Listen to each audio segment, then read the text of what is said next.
At aalamin pa namin kung talaga may kasabot siya.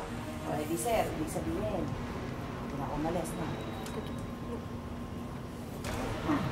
Uy, ano ka Kailangan pa yan ako, dito? ha? Sir, nagsasampa pa rin po kami ng kaso. Para hindi na po nila tumagawa sa ibang tao. Naiintindihan ko. Desperado kayong mahanap ang kapatid mo. Pero meron din naman kasi mga taong desperado sa buhay. Kaya nagagawa man lamang sa kapwa. Kaya sa susunod, mag-iingat na lang kayo at huwag kayong magtitiwala kung kani-kanino. Talaga po. Gusto namin dito. Ganun po kasi kami. Ilang araw na po kasi mawawala yung kapatid ko. Sa ngayon, kukunan ko muna kayo ng statement para ma-inquest na natin siya. Tara. Hindi na, Mom. Mom! Ganyan, oh. Pasensya na kayo ha. Ito na yung handa namin yung medianoche kasi hindi na kami nakakapag-asikaso ni Bani.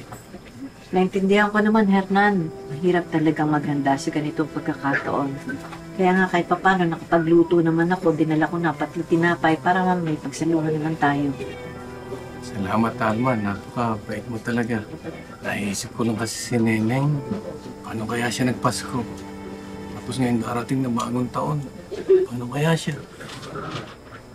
Sigurado ako, takot na takot yun. Tatay Hernan, huwag po kayo mag-isip ng masama. Matapang at madiskarte po si Ate Neneng. Sigurado po gumagawa po siya ng paraan para makauwi sa inyo. Pinapalakas mo naman ang loob ko, Bonjoy. Salamat ha. Tsaka tama ka. Pinalaki kong astig si Ate Neneng mo. Hindi magpapaapi yun. Umasa tayo na maganda ang pasok ng bagong taon sa atin. Makakauwi sa atin si Neneng. Manalig tayo. Sana nga. Sana nga.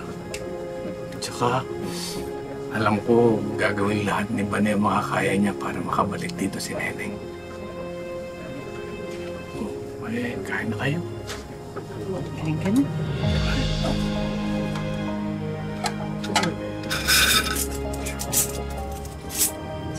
Ito ko lang.